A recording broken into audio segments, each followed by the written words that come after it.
Good morning, and thank you very much for your patience. Welcome to the University of New England and the graduation ceremony for the awards in the Faculty of Humanities, Arts, Social Sciences and Education. Graduands, family, friends and the UNE community, may I ask you to now please stand for the entry of the academic procession and the Chancellor of the University of New England, and please remain standing to join us in singing the National Anthem. Thank you.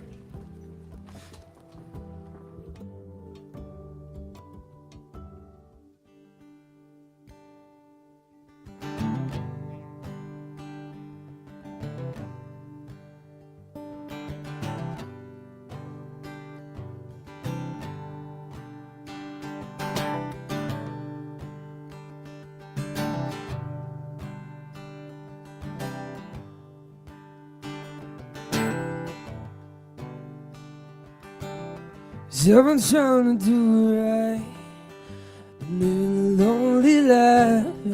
I've been sleeping here instead, been sleeping in my bed, sleeping in my bed.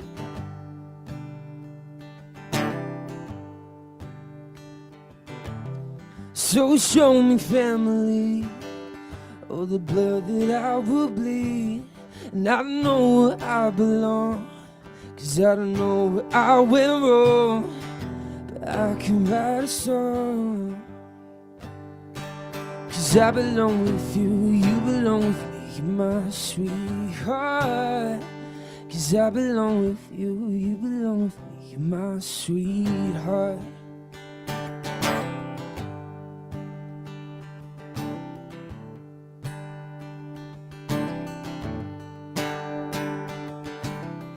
I don't think you're out for you, or the more that might have been for you. Could take a bus to Chinatown, and I'd be standing on Canal and Bowery, and she'd be standing next to me.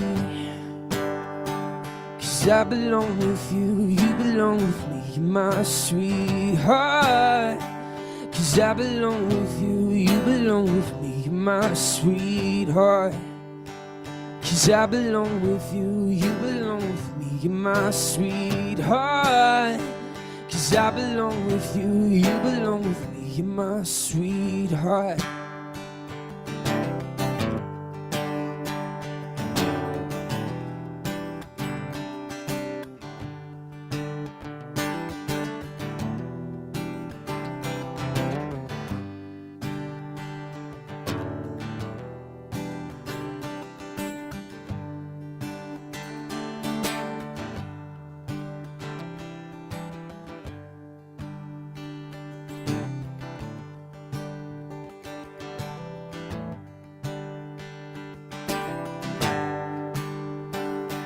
I belong with you, you belong with me, you're my sweetheart. Yeah, I belong with you, you belong with me, you're my sweetheart. 'Cause I belong with you, you belong with me, my sweetheart. 'Cause I belong with you, you belong with me, you're my sweetheart. I belong with you, you belong with me, you're my sweetheart. Yeah, I belong with you, you belong with me, you're my sweetheart.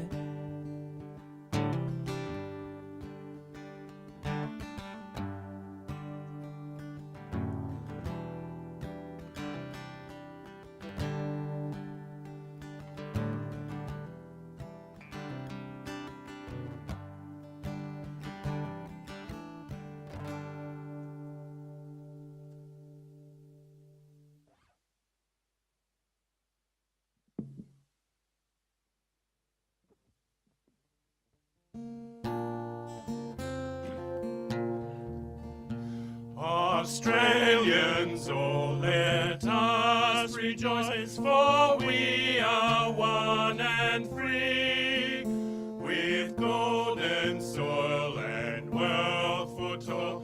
Our home is girt by sea, our land abounds in nature's gifts of beauty rich and rare.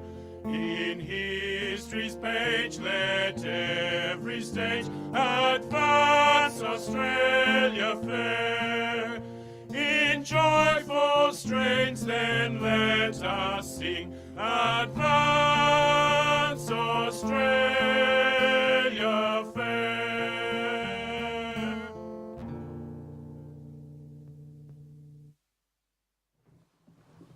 Please be seated.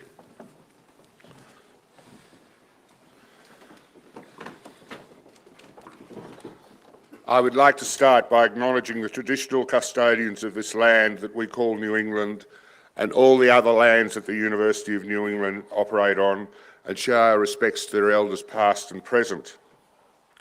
It is my great pleasure, ladies and gentlemen, to welcome our special guests today, Deputy Chancellor Ms Jan McClelland, Vice-Chancellor and CEO Professor Chris Moran, our occasional address speaker, Emeritus Professor Alison Sheridan Esquire-Bedell, my fellow council members and members of the entire university community,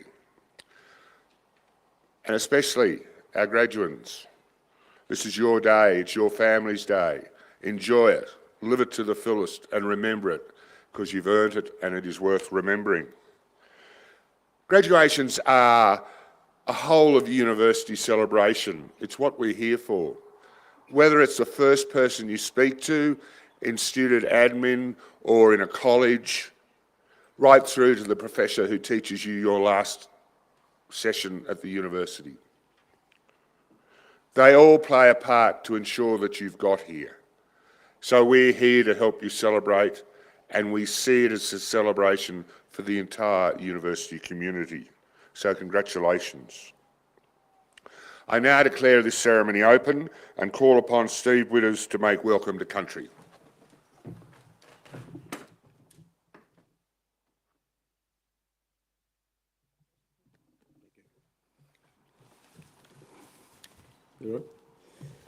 Thank you, Chancellor.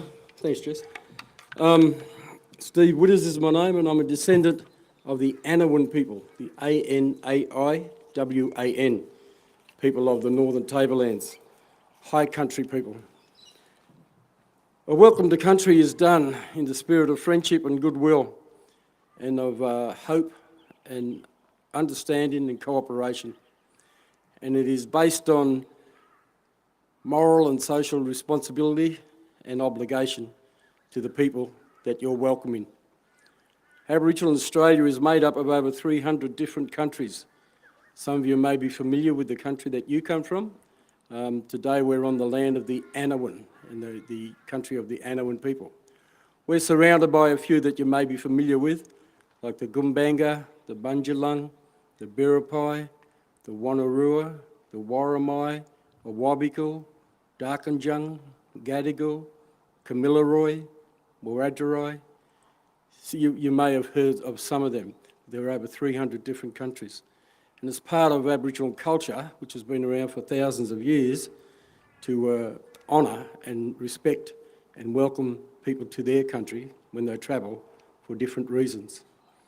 Today I'm carrying on that tradition as a representative of the Anawan people to welcome you all from wherever you come in Australia, and for those that are online as well. I'm giving you an idea of where we are here today, and those that couldn't attend here today as well. So welcome everybody in that spirit of goodwill and friendship and of understanding. Just to give you an idea, this country here, where we are, the high country, is the same as every other country. It's defined by its geography and its topography.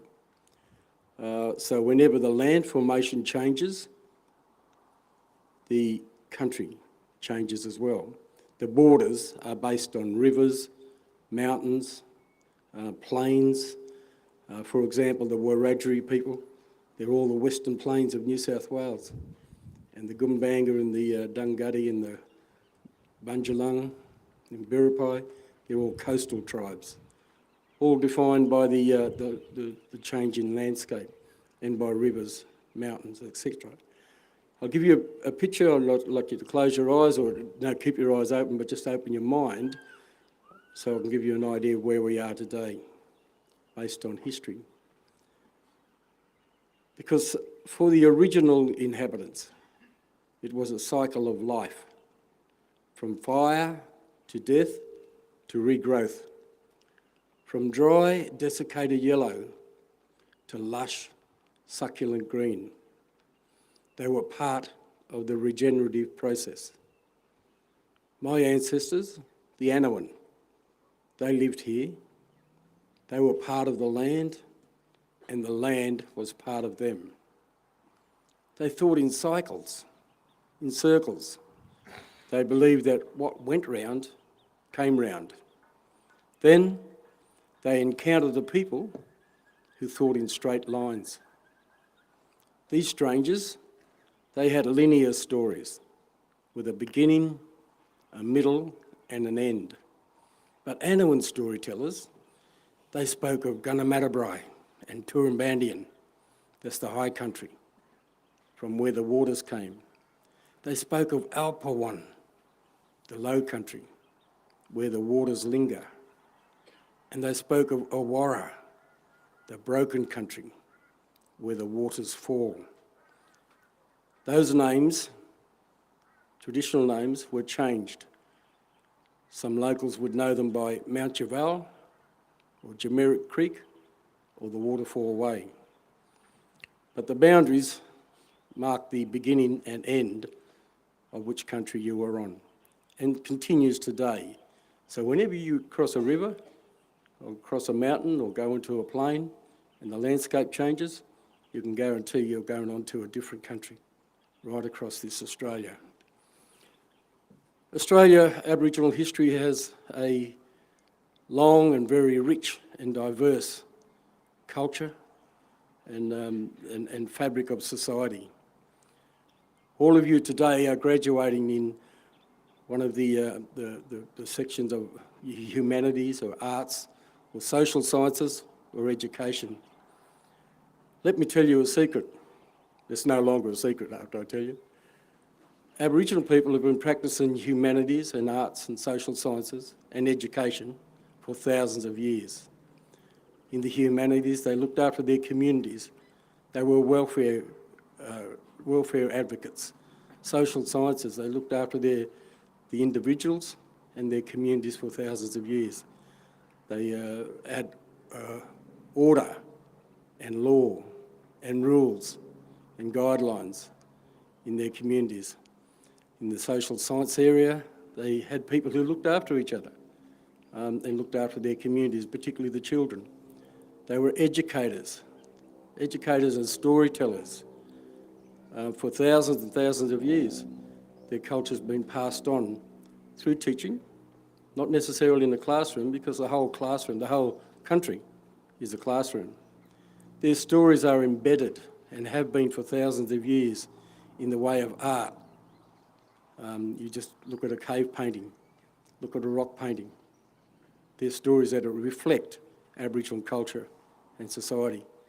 And we've got the biggest art gallery in the world. Aboriginal people practice dance and music and language. All these arts, they're not new to Australia. They've been around for thousands of years. And, the arts and social sciences and humanities and education has a long history in Australia with Indigenous people. They didn't have certificates. They didn't have graduations. Well, they sort of did because they were passed on from one to another by elders who had that responsibility to pass it on to other people and share with their communities. And I think it worked very well because it lasted for 40,000 years plus. We've got a lot. As Australians, we have a lot to learn about the real history and the real culture and the significance of life, which we don't know a lot about in our general education, in our general day-to-day stuff. We have to learn about the real history of this country prior to 1788. I'd like to pay respect, though, to the university here because they acknowledge that we're on Aboriginal land. They acknowledge the history and the significant culture that Aboriginal people have paid right through the centuries, hundreds of centuries in fact.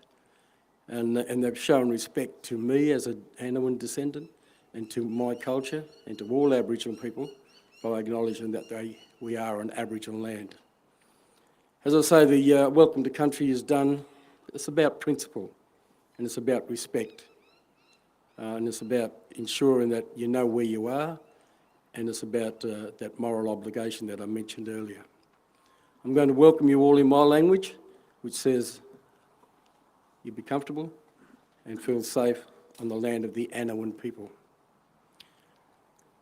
Yaga Anowin no yina, inja Anowin kionda, yaki yina, inja kionda, inja nyambeka kiona, nyambeka urala.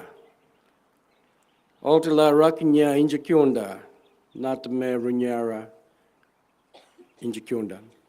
That means the land is good. We're, and you're safe, feel welcome. We're on the lawns of Bulamimba. Bulamimba is the name of the building behind us over here, and that is an Anowin name. It's been around for many thousands of years and was adopted by the university back in the 50s, and it means place of wild apples. There's something that you learned, and there's something else that you might have learned too. Orala is the Aboriginal Education Support Centre, which is just down the road here, and that means place of learning, which is also an Anowin word. And I'd like to acknowledge that there are at least 8 Aboriginal students that are graduating here today, who we met earlier, and I'd like to acknowledge particularly their commitment to be educated and to carry on that tradition that their ancestors have done for many years in whatever field of those humanities, arts, social sciences and education that they choose to do. And I'd like to also acknowledge their families and supporters, not just of the Aboriginal people, but of all of you who are graduating today. Congratulations and welcome to everybody. Thank you.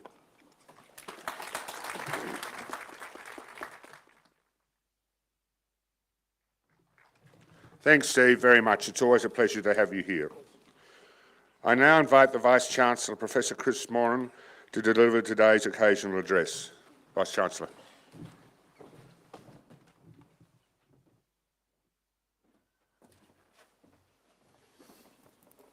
Thank you, Chancellor. Good morning, everybody. My name is Chris Moran and I'm the Vice-Chancellor of the University of New England. It's not a title I've had for a very long time, but it's a title I'm carrying with great pride. And I'd like to say I'm the Vice-Chancellor of the University of New England. Steve, thank you very much for that welcome. We have a privilege to hear welcomes to many of the countries of Australia, and one of the things that always strikes me is there's this sense of connectivity that comes to country when the names of places are spoken in the language and with the tonality of the people who have been in the place for a long time. And to me, it's always a part of welcome when we get that opportunity to hear that connection, to get that slight inkling of what it might mean to be fully immersed in country and the culture that attaches to it. So I also acknowledge the people of this place, the Anowin people, and all of the lands where the students and people of the UNE operate, learn and teach, and today that includes other continents. The first graduation to be held at the University of New England was in 1955, the year following the university's official formation in 1954. For the mathematicians out there, you'll know that we have a big birthday coming up next year, so keep your eye out for birthday invitations for our 70th birthday. In 1959, UNE's first Vice-Chancellor, Sir Robert Madgwick, offered the occasional address at graduation. In his speech, he wrote the following words: that university education should be available in a democratic society to all who can benefit from it. And further, that we cannot, as a nation, waste our educational potential by leaving untrained and uneducated to the highest level people who are willing to subject themselves to the personal and intellectual discipline which is essential in all students. You've all done that. His vision from that period, from that first graduation of this university, is still our vision today. This education belongs to everybody who's prepared to work for it. And there's a large discussion in our country today about how universities need to transform themselves to meet that opportunity. His occasional address has been followed by hundreds of fascinating speakers, both UNE alumni and others, who take the opportunity to impart their wisdom and experience on the graduating cohort. The occasional address is a highlight of our graduation ceremony. That's not an ego statement, that's words they gave me. Today, you were to have heard from the New South Wales Police Commissioner, a very proud alumna of the University of New England. Commissioner Webb graduated from UNE in 2004 with a Bachelor of Professional Studies. Unfortunately, the weather and Qantas have conspired today to take her words of wisdom away from you. So you're left with me.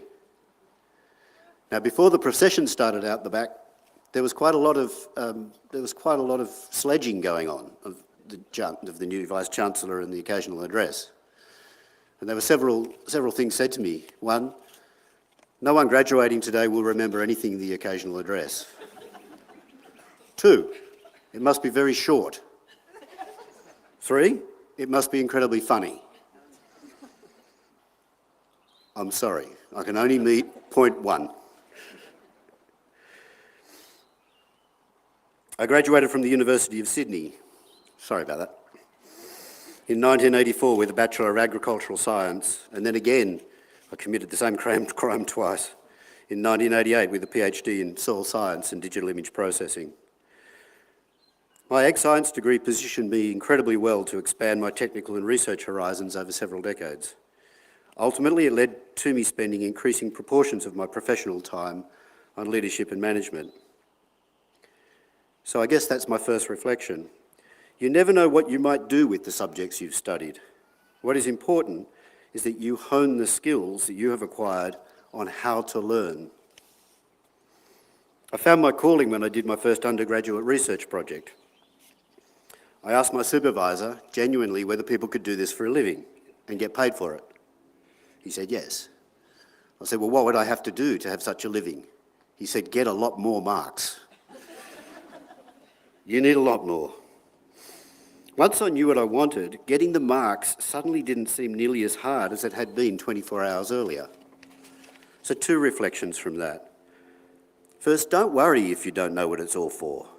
Don't worry if you're not sure you chose the right subjects. But when you get an inclination of what feels right, focus and go at it. Second, for me, the essence of research and science is the incredible feeling of discovery, seeing something for the first time, being the first person to see that thing or those data and getting a sense that you might be able to answer a question, even in part, that others have tussled with. Discovery is a way of learning, just as repetition is. As my 10th grade teacher used to say, Moran, repetition is the mother of learning. Repetition is mother of learning. Say that. There are many ways to learn. Don't discount any of them. Since I arrived at UNE, I've been on a really, really steep learning curve. 6 weeks I've been here. Whilst I thought I knew a lot of things about university leadership, I didn't know nearly as many things as I thought. Sorry, Chancellor. Well, I certainly didn't know anything about the aspects of UNE that make it a unique university. Of course, I'm not so arrogant as to think that after 6 weeks, I've now learned it all already. My point is that learning never ends. The question is how you approach learning. You have all completed a very formal learning experience, and that's why you're here today. Life will provide you with many learning opportunities. Try to recognise them. When they come along, they won't be necessarily obvious to you. Being mindful of that is half the battle of continuing to learn. Some of you might know the story of the donkey and the tiger. The donkey said to the tiger, grass is blue. The tiger said, you're stupid, grass is green. Donkey said, no, I asked all the other donkeys. Grass is blue. Tiger said, the grass is green, but we can sort this out. We'll go to the lion knows everything. So they went to the lion. The lion said, what are you doing here, Tiger? Tiger said, donkey thinks grass is blue. Well, no, grass is green. Lion said, donkey, you're right. And off went the donkey, very happy, running and kicking his heels up, went back to tell all the donkeys that the lion had agreed that the grass is blue. The lion said to the tiger, your punishment is you will not speak for 5 years. And the tiger said, can I just speak just right now, for a moment? And the lion said, okay, just for now. Tiger said, the grass is green, lion. Why did you tell the donkey he was right? The lion said, Tiger, you've wasted your time on stupidity. You need to be punished for that. And then you brought that to me as well. That's why you'll be silent for 5 years. Tiger hung his head, and the lion went on, and the lion said, it's not really much point fighting with donkeys. It's not really much point taking up a lot of your time with the donkeys. So be mindful. Sometimes you'll be a donkey. Be mindful of whether you know that time and you know when to step away. It's not always important to be right, particularly if you might be wrong, but you can't see it because you've become so focused on winning the argument or the debate or being right, and not so focused and mindful on what you might learn by the prospect that the grass might be green. You're graduating from a great university, one founded on the quote I recited earlier. What is important is that an institution does not sit satisfied with its past, but uses reflections on its past to frame what the future might look like. This was the essence of a message from John Curtin, arguably Australia's best Prime Minister, and certainly Australia's most trusted Prime Minister, even as today. One aspect of leadership is having the courage to draw together threads of ideas and dreams and weave them into a plausible picture of the future. Others can judge whether what is communicated is visionary or not. Coherence, to me, is a more laudable objective than vision. You may carry a different view. My interpretation of listening to a recording of Robert Madgwick was his characterisation of the metropolitan universities as those defining and reinforcing the messages of convention. I do not think he was being complimentary in identifying them as conventional. He was of the view that UNE should do what those conventional universities could not or would not do. There are more of those universities today than in his time, and the ones that were there in his time still bear the same names today as they did then. And I maintain they continue to define convention. Like Sir Robert, I do not see the categorisation as conventional as a positive attribute. You may. Many of you have taken the opportunity of learning with us in ways that have suited your lives. We have tried to provide the pathways for you to seek new beginnings or grasp new opportunities. Others of you may have had a more traditional, but certainly not conventional university experience here in Armidale, possibly benefiting from and contributing to our wonderful college life. The hardest job of a researcher and academic, and a mechanism of learning that quite often we underplay, is the ability to pose the right questions. It's not always whether you can answer that is the measure of what you learn, but whether you can find the right questions to find what you can learn from others from those questions. My job as Vice-Chancellor at UNE is, in a nutshell, to pose the questions whose answers define what the next unconventional university might look like.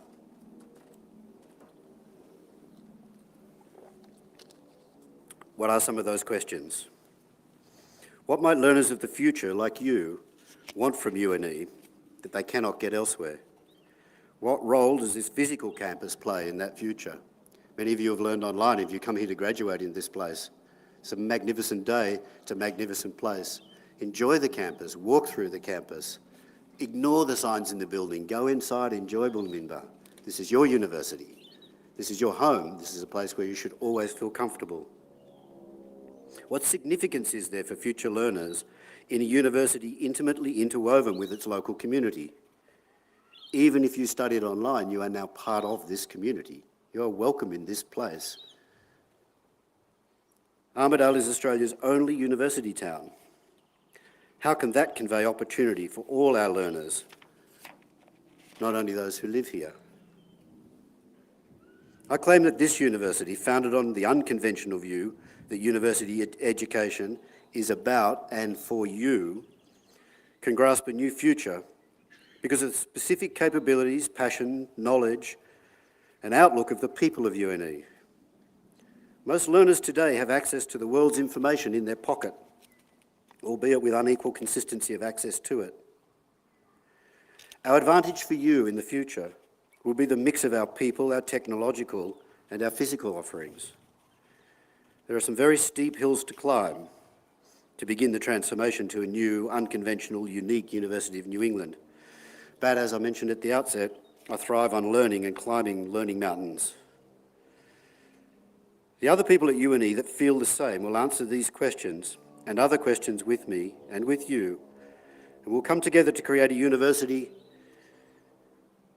on the one hand, that remains faithful to the essence of what our formation was, and on the other, embraces the possible and becomes a university that no one else has ever seen before, and our creativity and yours will drive that. So as you continue your lifelong journey of learning, please consider including UNE in it. We are very eager to remain connected to you and to help you to craft the life you wish by providing the learning environment and hopefully support systems and inspirational teachers to help guide you where you might need and want us. We will be here waiting to assist you. Have a great graduation day. Enjoy every minute of it. Enjoy this beautiful place, this special event. The weather has certainly been our favour today. Thank you.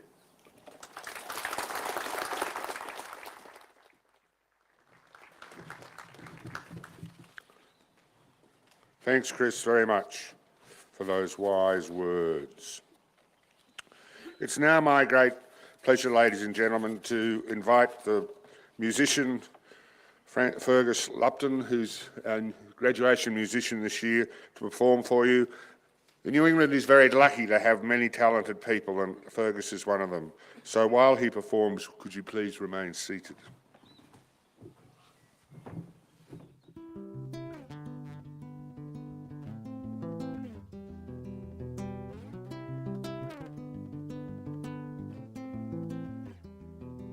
But if it falls short of what it meant to be, what if the world this song's catching up with me? So my portrait down off the mantelpiece, and I saw what I lost right in front of me.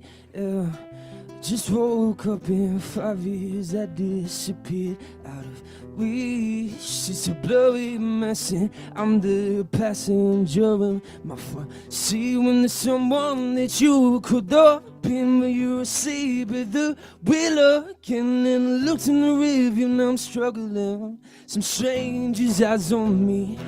So if it falls short of what it meant to be, I guess the world this time it caught up with me.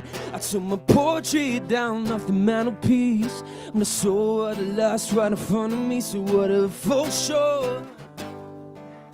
Falls short. So if it falls short of what it meant to be, don't replace the space to leave. You spend all your money, wrecked a head start. What your dad sees in you, you only see half. But your mother still loves you with the same heart, wearing rose-colored glasses. Cause there's someone that I could open, but I'm asleep at the wheel again. Cause I know I made a promise. Cause if I'm being honest, I fall short of what it meant to be. I guess the world this time it caught up with me. Took my portrait down off the mantelpiece when I saw what I lost right in front of me. So whatever falls short, falls short. So if I'm falling short of what it meant to be, don't replace the space to leave. Cause I know, yeah, I know that it's gone. Cause I keep falling short.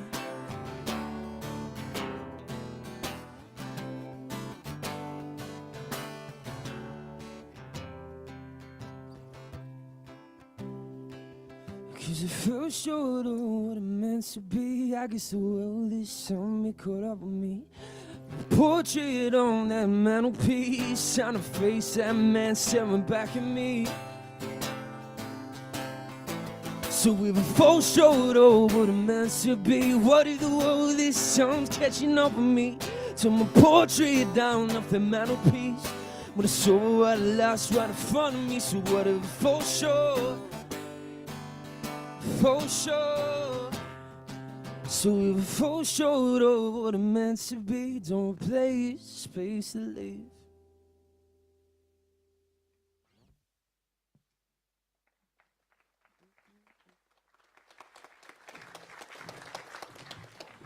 Thanks, Fergus, very much.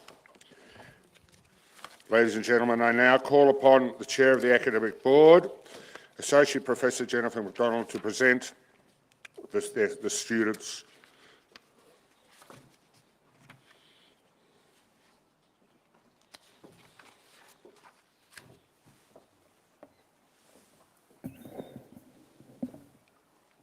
Would the graduates please stand?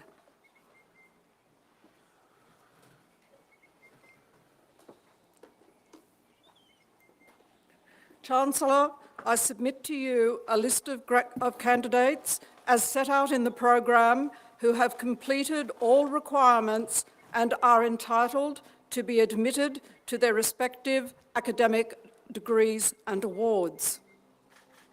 In the name of the Council and by my authority as Chancellor, I admit these candidates to their respective academic degrees and awards.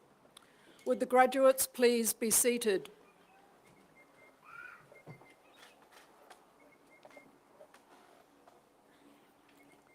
Would the graduates who are also receiving a New England Award please stand?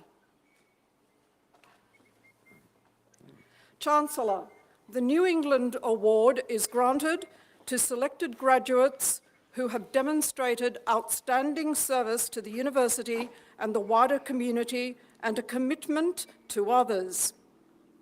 It is a non-academic award given by the university in recognition of the skills, attributes, leadership, and personal qualities that are developed through extracurricular activity, committee membership, voluntary work, and good citizenship. Today, the university is proud to be presenting these graduates with this award. Through your actions to achieve the New England Award, you have shown yourselves to be high-achieving, proactive and outward-looking members of the university community. UNE is proud of the relationships we have developed with your help with the many organisations across Australia that you have worked with. On behalf of the Council and the UNE community, I extend my hearty congratulations. Would the graduate please be seated?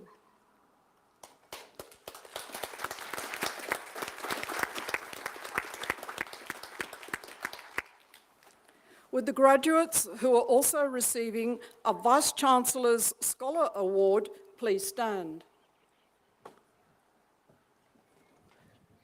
Chancellor, the Vice-Chancellor's Scholar Award is granted to selected bachelor's or master's degree graduates who are graduating with a grade point average of 6.7 or higher. Today, the university is proud to be presenting these graduates with this award. The Vice-Chancellor's Scholars Award is a way of the university to recognise and celebrate and reward the achievements of the most academically high-achieving students. Through your actions to achieve the VC Scholars Award, you have shown yourselves to be hard-working, disciplined and creative members of the university community. With determination to succeed, on behalf of the University Council and the entire university community, I extend my hearty congratulations.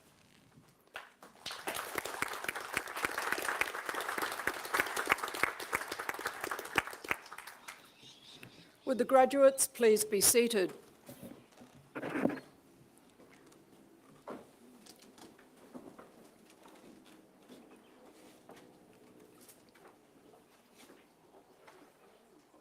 Chancellor, I now have the honour to present to you all those graduates newly admitted to academic degrees and awards, commencing with those graduates newly admitted to the degree of Doctor of Philosophy and Master of Philosophy who are able to be present at this ceremony. Doctor of Philosophy, Saidat Munake Adeniji, an exploration of effective pedagogical practices for mathematics learning in the Nigerian context, Also receiving the New England Award.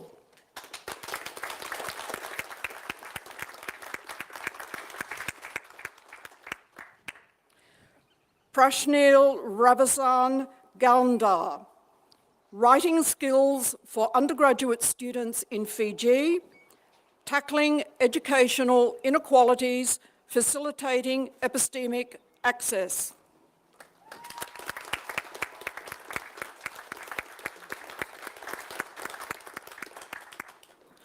Anthea Marie Sutton, delineating the fine line between the mad and the bad, Victorian prisons and insane asylums, 1856 to 1914.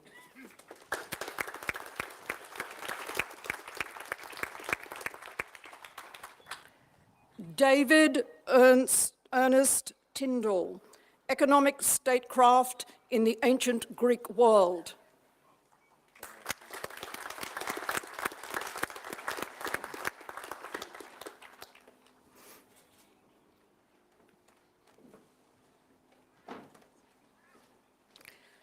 Dole Sharing, the influence of postgraduate study experience in Australia on the professional and personal lives of returning faculty members in 2 colleges of education in Bhutan.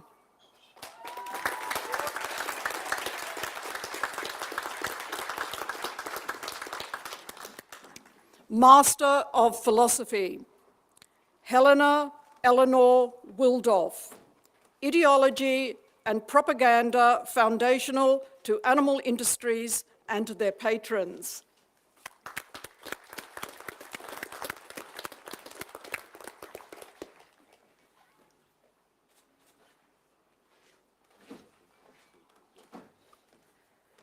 Chancellor, I now have the honour to invite the Dean of the Faculty of Humanities, Arts, Social Sciences and Education, Professor Jane Edwards, to present those graduates newly admitted to degrees and awards, commencing with the degree of Master, who are able to be at this ceremony.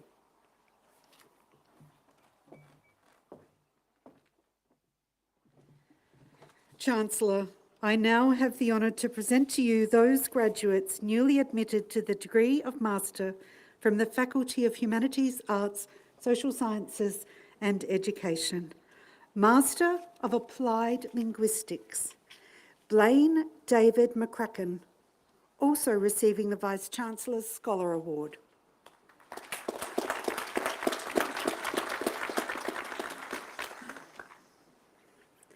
David Edmund Partridge, also receiving the Vice-Chancellor's Scholar Award.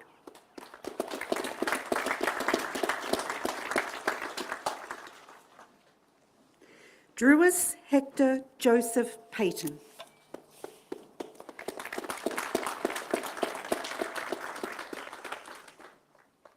Master of Arts, Ella Marie Churchwood.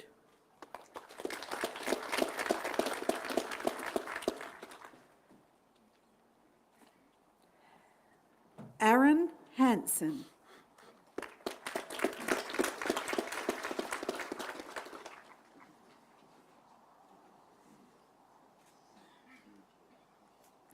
Tracy Kim King, also receiving the Vice-Chancellor's Scholar Award.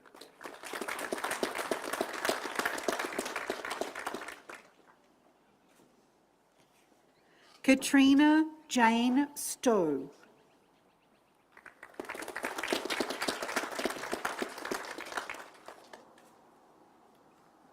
Master of Education, Special Education, Brittany Hamill.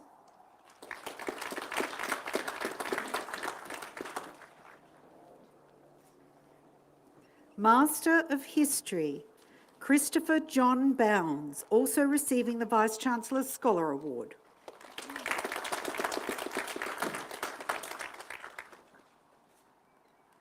Maris Brisgoulis.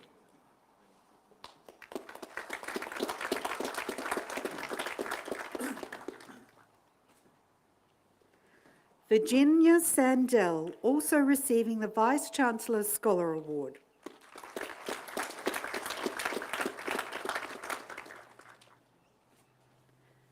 Phoenix Wilkinson.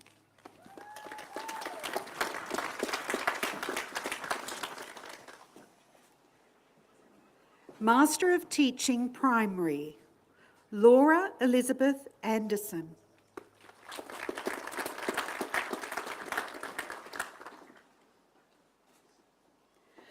Zoe Mary Appleblossom.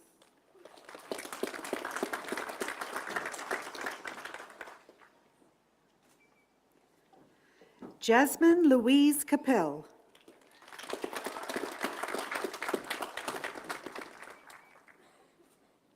Kathleen Erin Courtney.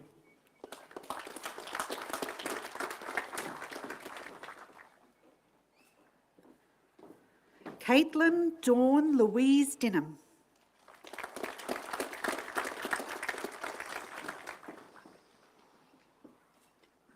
Jennifer Ruth Dudgeon.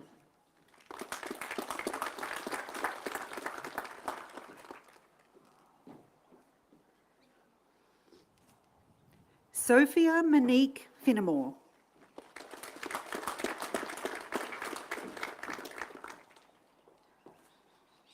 Suzanne Michelle Garcia.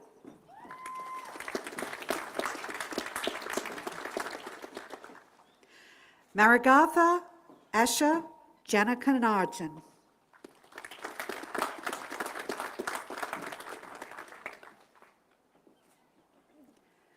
Kathleen Louise Cable.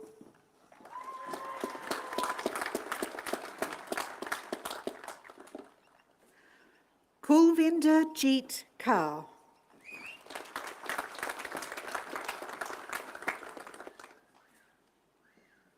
Julianne May Kong.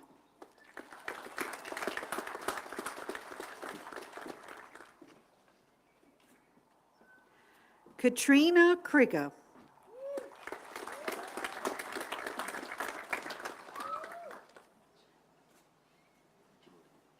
Samantha Kate Mann.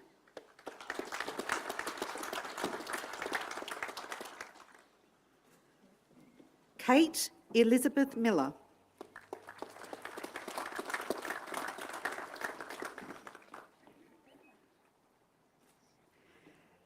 Philippa Pickens.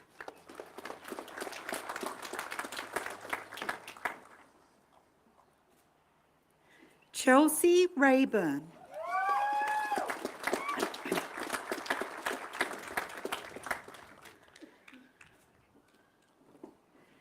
Amber Ross.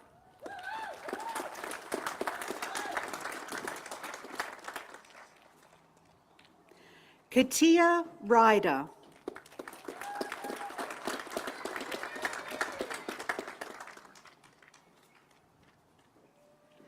Angela Ann Sangalang.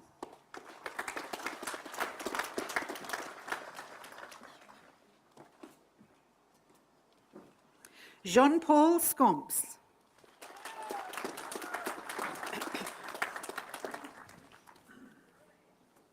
Ryan Robert Small.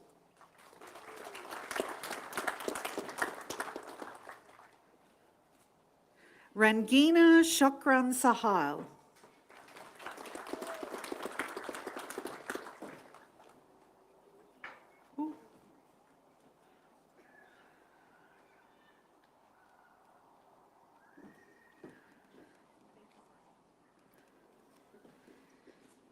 Mariana Souza.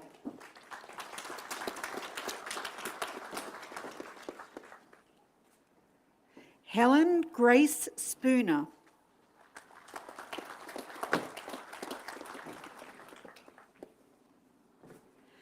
Lucinda Javier Terrell.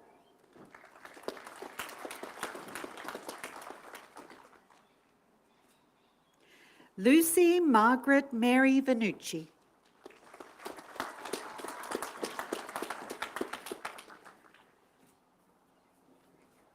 Amy Claire Whitehouse.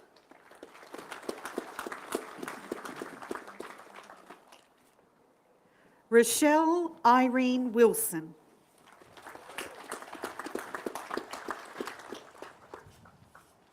Master of Teaching Secondary, Ahmed Bassem Mohammed Labib Abdallah.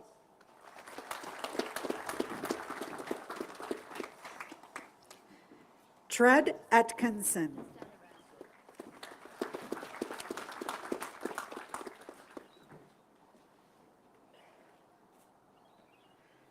Tanya Mailing Cherry.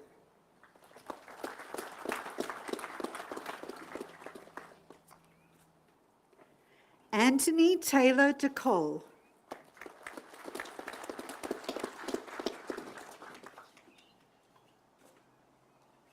Lara Joy Dennis.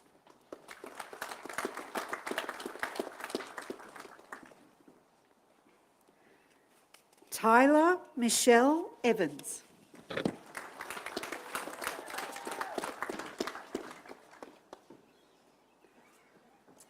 Severine Mari Beatrice Gibbs.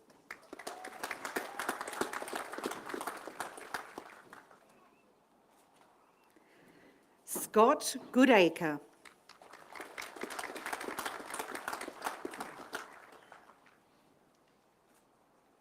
Martin Henschel, also receiving the Vice-Chancellor's Scholars Award.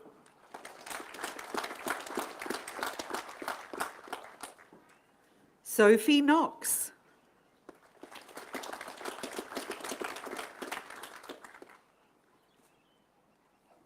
Justin David MacDonald.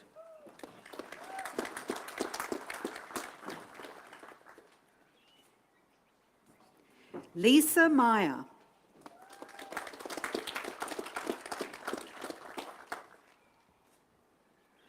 William Morgan.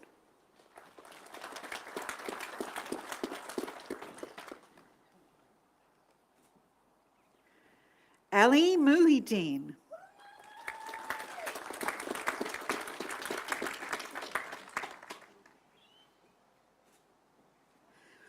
William Norton.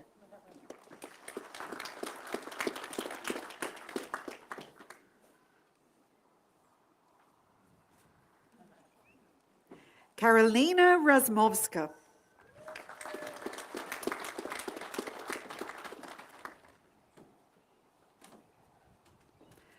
Kwanzi Tan.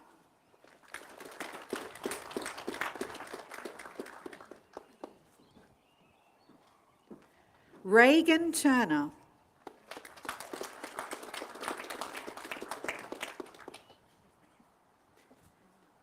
Joe Allison Warner.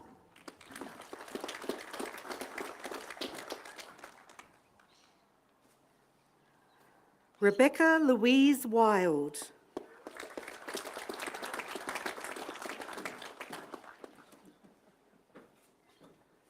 Curtis William Woolridge.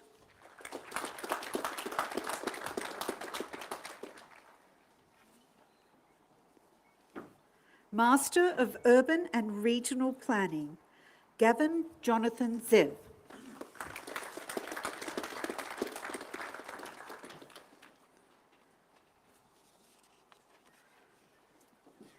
Chancellor, I now have the honour to present to you those graduates newly awarded the Graduate Diploma and Graduate Certificate from the Faculty of Humanities, Arts, Social Sciences and Education.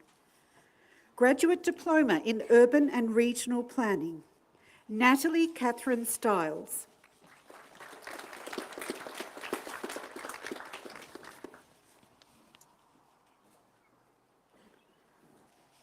Graduate Certificate in E-Learning, Robin Margaret Gibbs.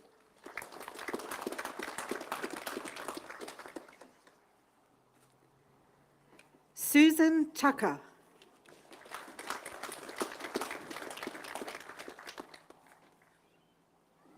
Graduate Certificate in Professional Practice, Christopher Luke Considine.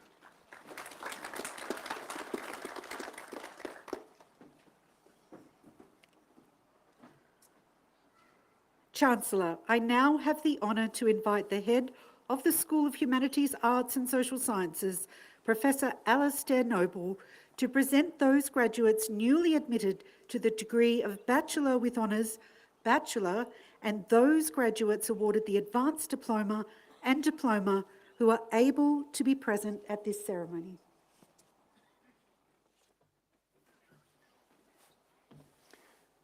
Chancellor, I now have the honour to present to you those graduates newly admitted to the degree of Bachelor with Honours, Bachelor, and those graduates awarded the Advanced Diploma and Diploma from the School of Humanities, Arts and Social Sciences. With the double degree Bachelor of Arts and Bachelor of Business, I present Zoe Elizabeth Holden.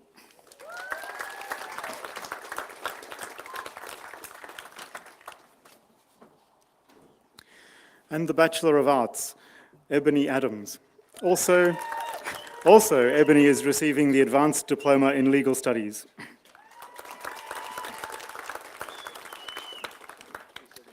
Diane Louise Case.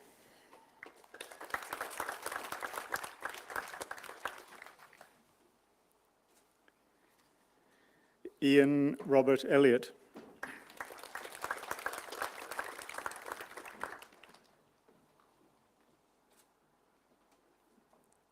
Sally Errington.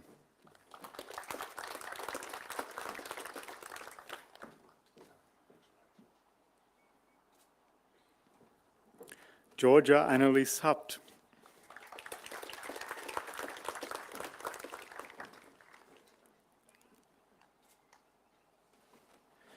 Elijah Francis Hollins-Mayer.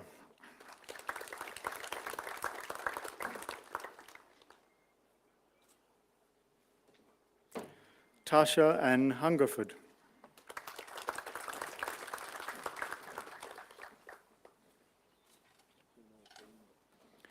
Penny Joyce Cronk.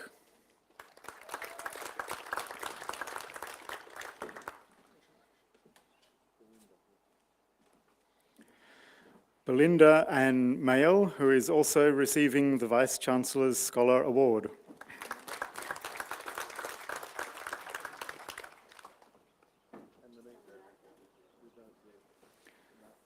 Kerry Ann McLennan.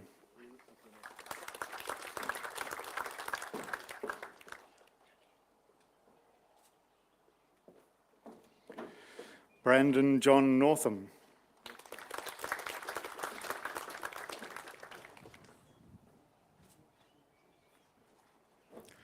Larissa Schwanke, also receiving the Vice-Chancellor's Scholar Award.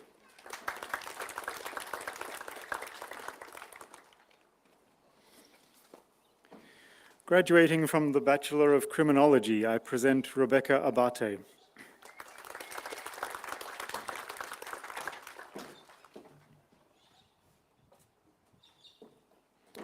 Brittany Lynette Bridges.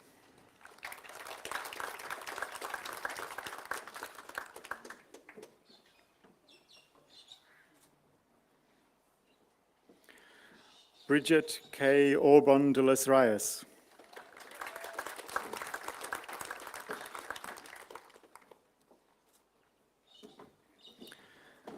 Martin Gerard McAteer.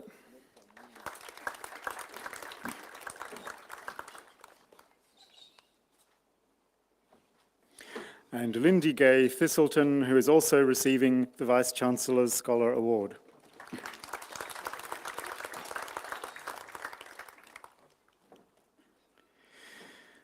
Graduating from the Bachelor of International Studies, I present Mark Kenneth Broster.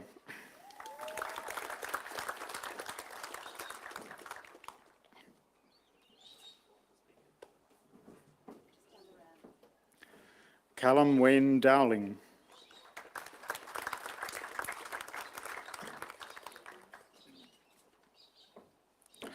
And Richard Julian Shepherd.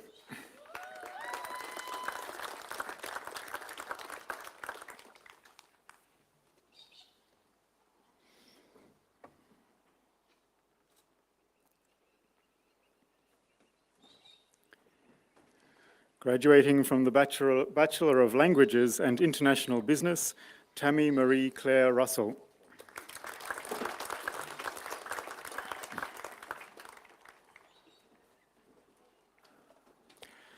The Bachelor of Media and Communications, Jared Magrutha.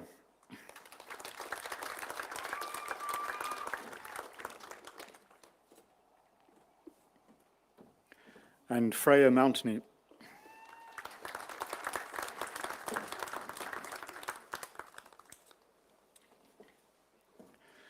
Graduating from the Bachelor of Music, Gavin Mitchell Barrett.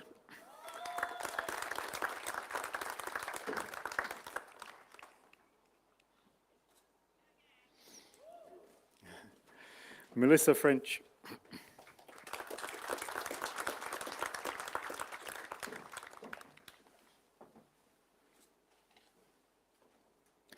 And Stuart Anthony Wiseman.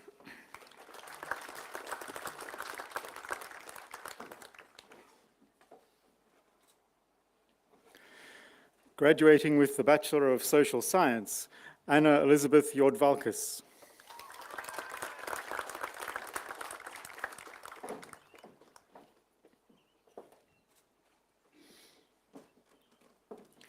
And Sally Carandrews.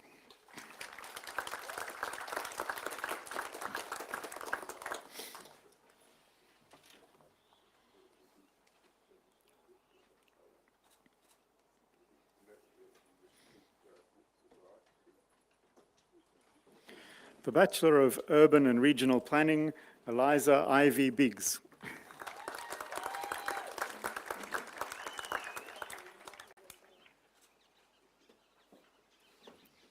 Victoria Elizabeth Power.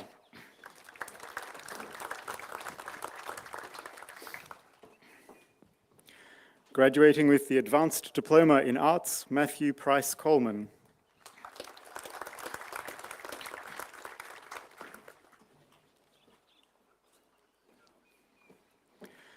And the Diploma in Arts, Brendan Cameron Darkudis.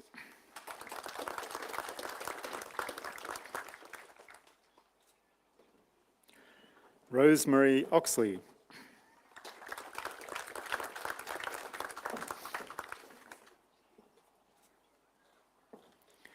Sandra Jasmine Rizvi.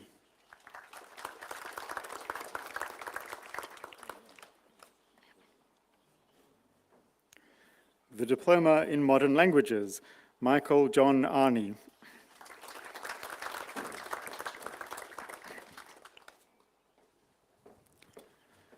Chloe Yada de Gemma.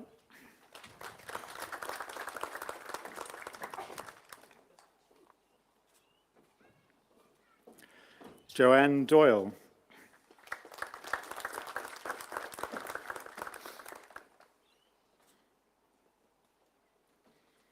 And Natalie Charbel Halal.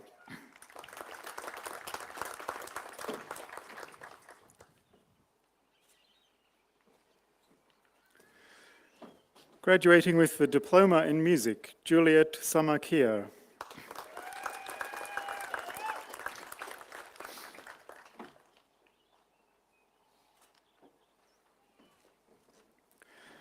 And the Diploma in Town Planning, Melissa Jean Sheehan.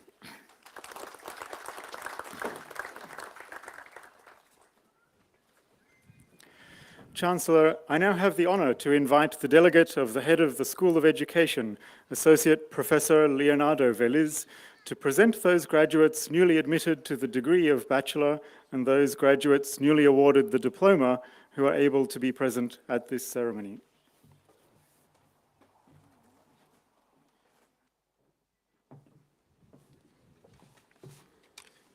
Chancellor, I now have the honour to present to you those graduates newly admitted to the degree of Bachelor and those awarded the diploma from the School of Education.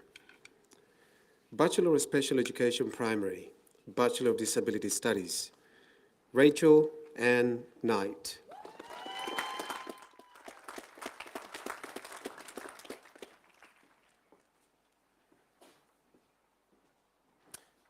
Catherine Lockman.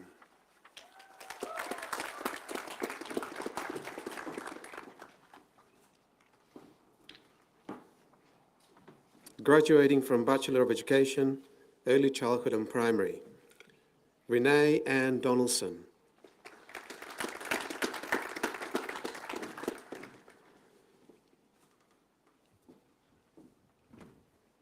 Peter Alexander Heinrich.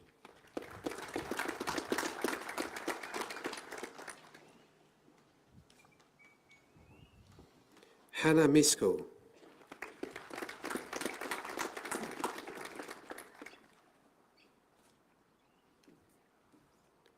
Shelby Matilda Mongan.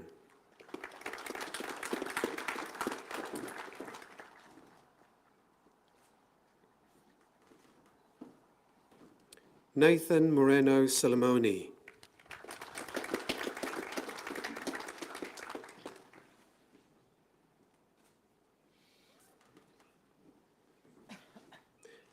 Alana May Georges Cofield.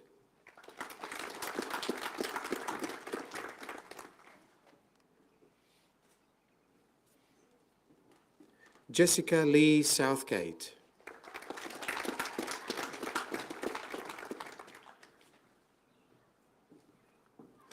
Esther Taylor Stockton.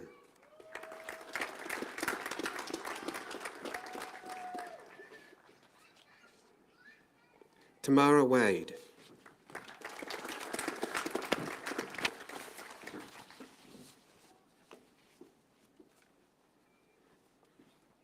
Belinda Louise Wombay.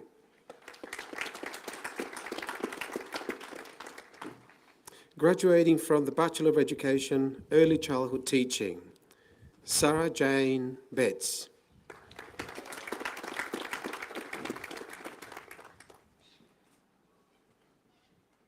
Lucienne Ruth Carter.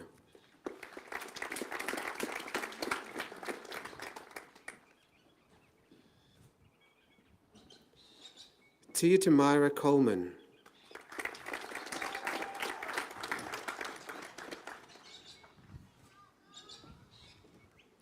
Megan Frances Daly.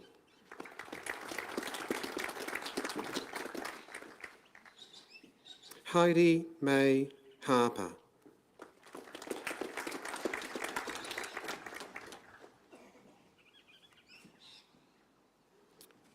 Renee Marie Meredith.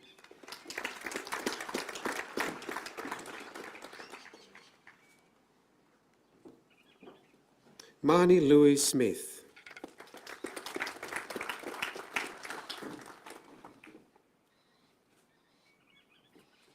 Graduating from the Bachelor of Education, In-Service Conversion, Graham John Nucky.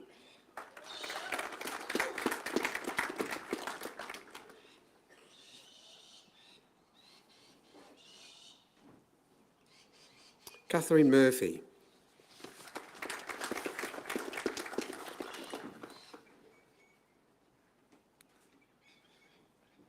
Bachelor of Education, K-12 Teaching, Georgia Kate Barnes.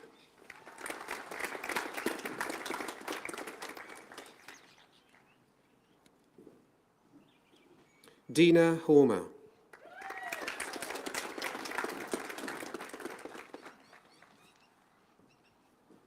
Katrina Ann Crow.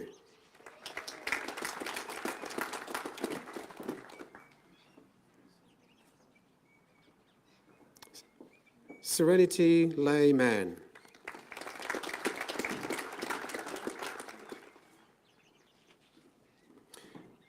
Bachelor of Education, K-6 Teaching, Ramsey Assad.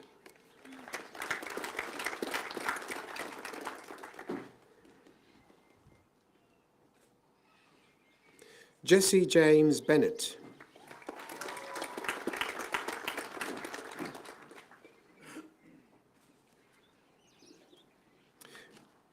Astrid Shea Bradshaw.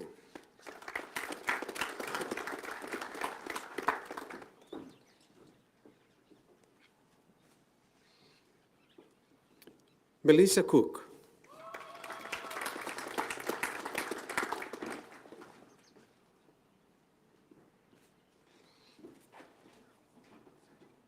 Rowan Helhage.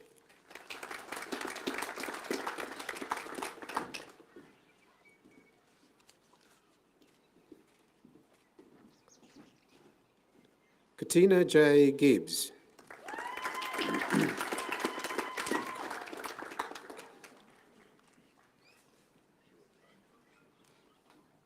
Melissa McCullough.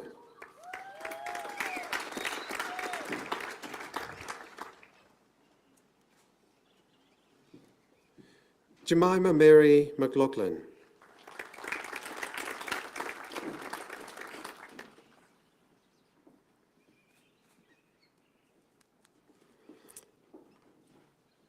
Elisha Rose McLennan.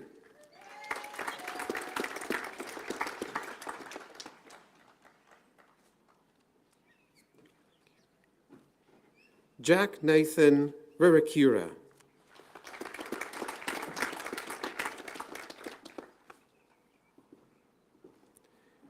Lisa Allison Sinay.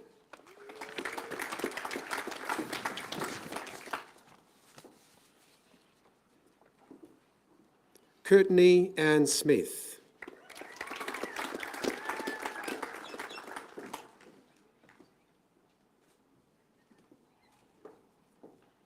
Caitlin Rose Solway.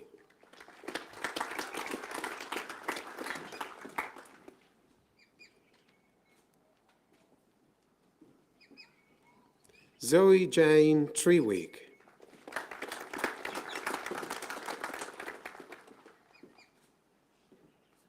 Chelsea Wheeler.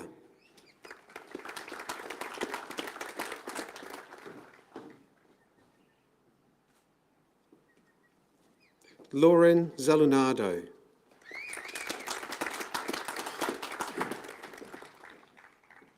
Graduating from the Bachelor of Education Primary, Melissa Hayward.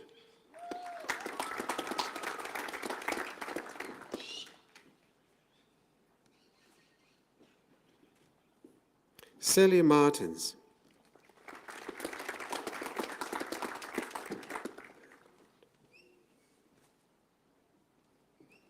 Amy Kathleen Murgard.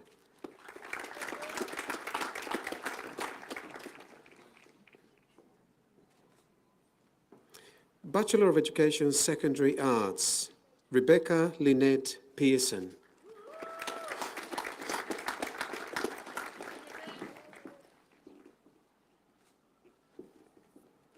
Bianca Angela Lorette Scalone.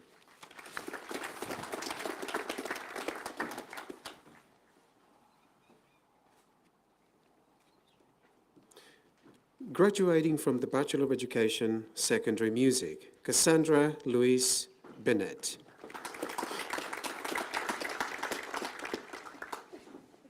Bachelor of Education Secondary Science, Emma Croser.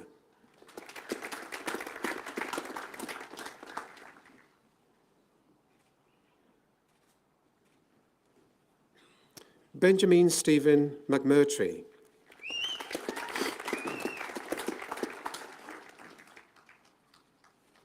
Bachelor of Educational Studies, Chantel Faye Downey.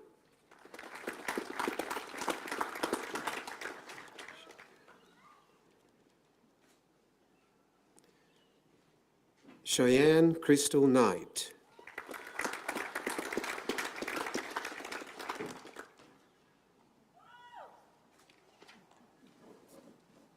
Nilmari Olofsson.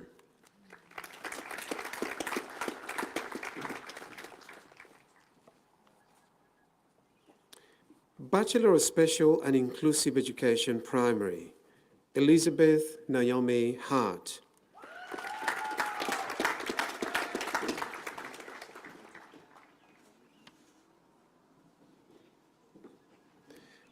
Cassandra Marie Williams.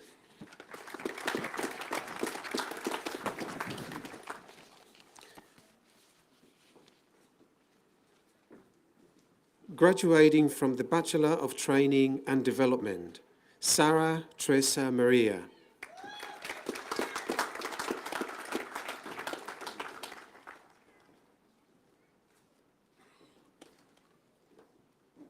Marcia McCarthy.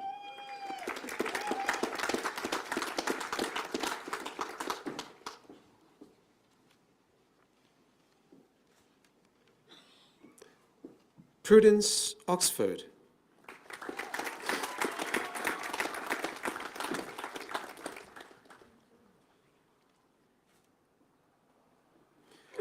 Chancellor, that concludes the presentation of awards from the Faculty of Humanities, Arts, Social Sciences and Education to graduates who are able to be present at this ceremony.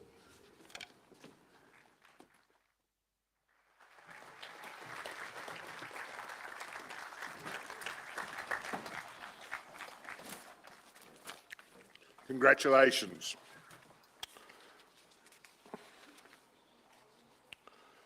It's now my great pleasure to invite Chris Bounds, Master of History, to deliver the vote of thanks on your behalf.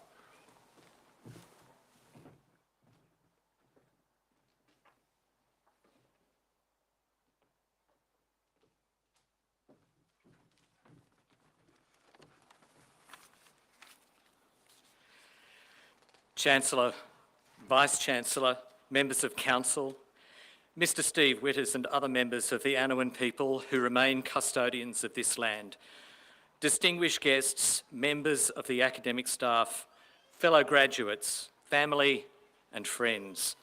Greetings also to graduates who could not join us today and perhaps are with us online.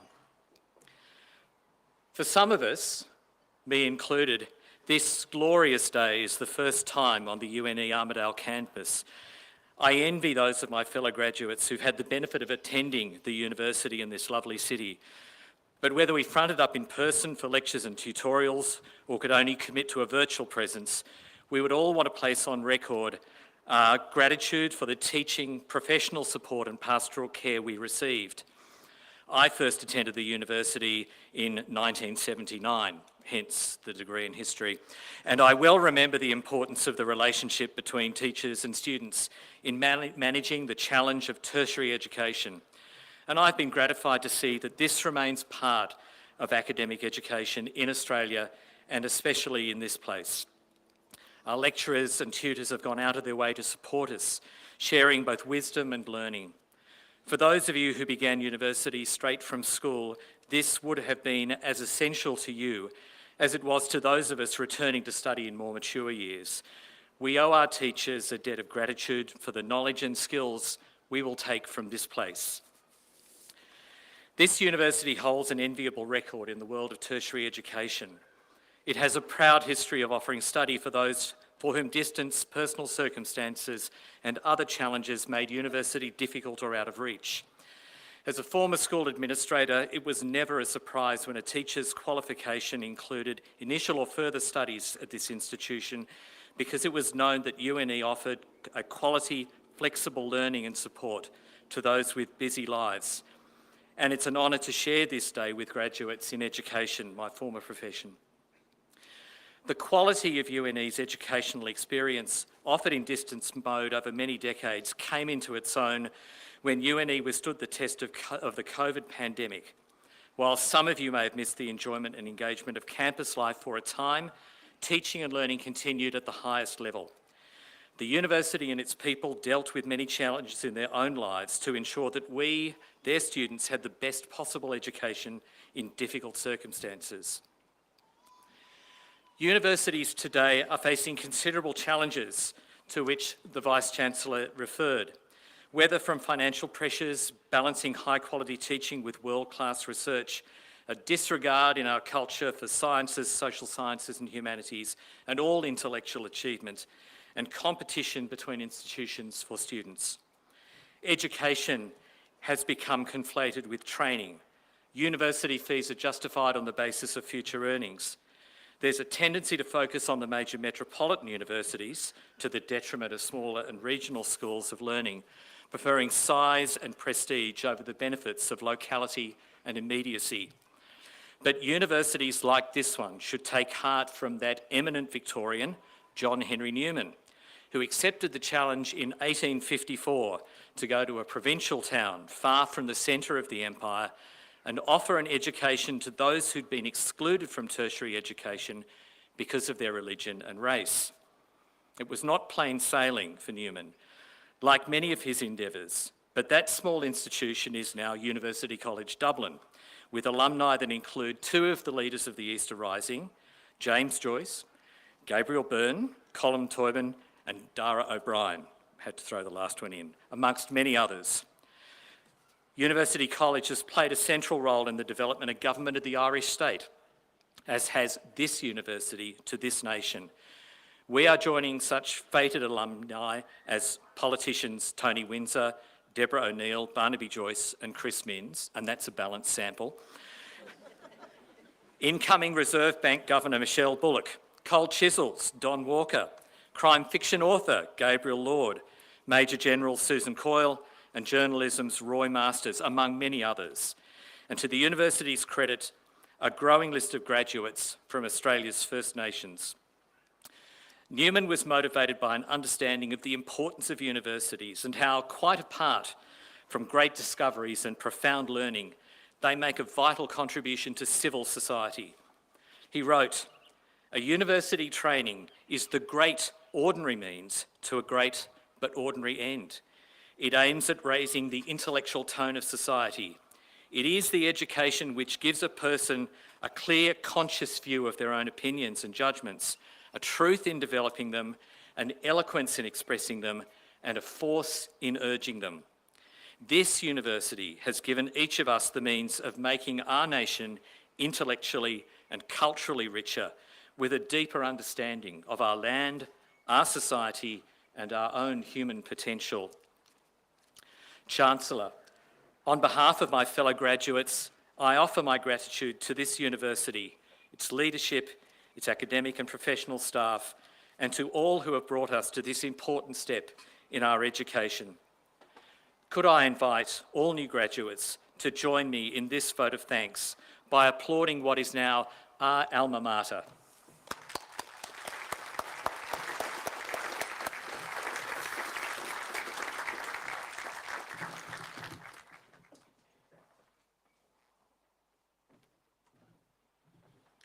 Thanks, Chris, very much.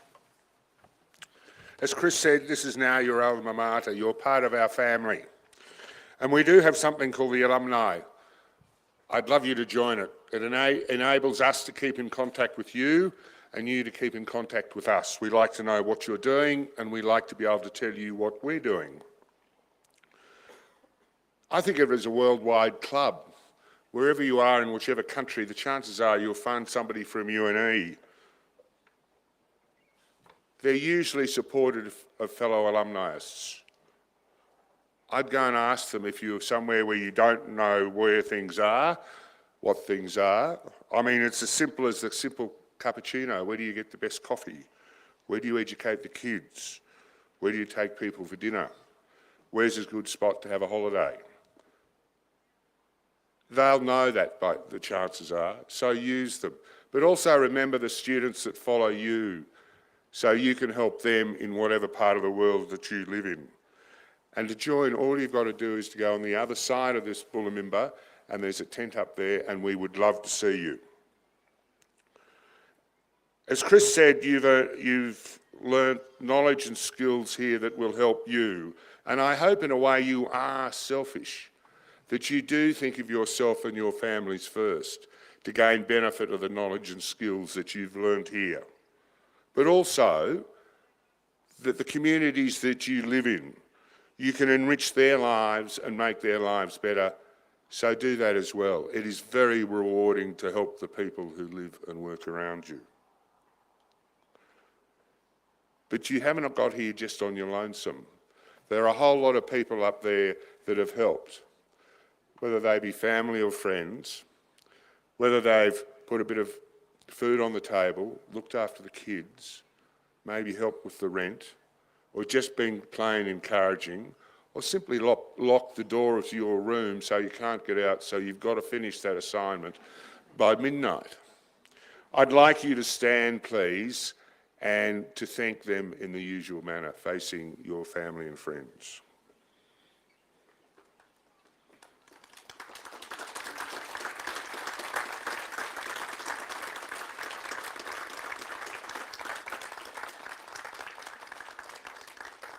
Please remain standing. I would like to invite our new graduates to process us after the academic procession. Enjoy today, have fun with your family and friends, that's what it's about, and I declare the ceremony closed.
Walking on a dream.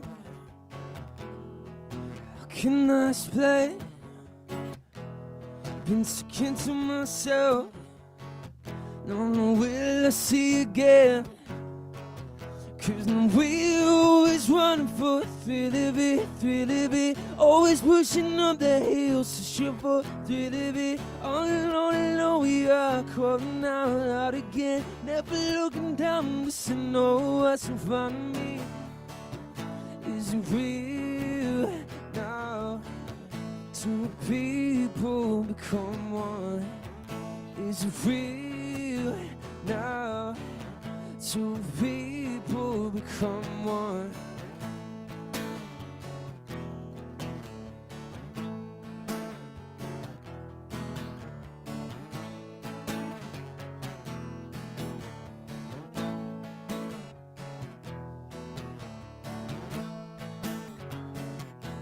So I'll never see all the love you found in me. Now it's changing all the time, hey. Now you're living in a rhythm where the music's working all the time. 'Cause we're always running for thrill of it, thrill of it. Always pushing up the hill, searching for thrill of it. All alone we are, crawling out and out again. Never looking down, just to know what from me.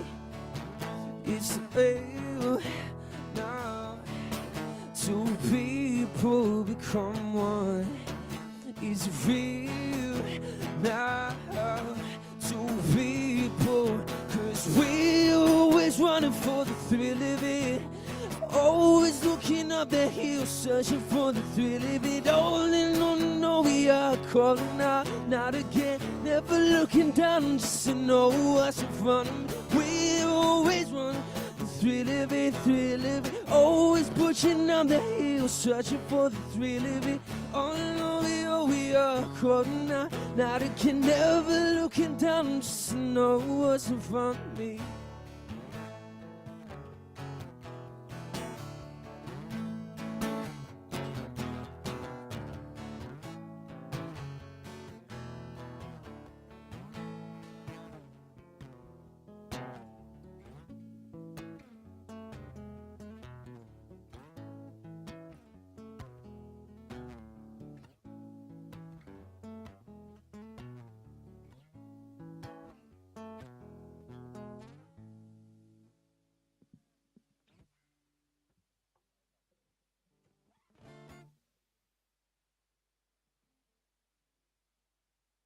Ladies and gentlemen, could the driver of a grey Mazda 3 with number plate BTO 85W, could you please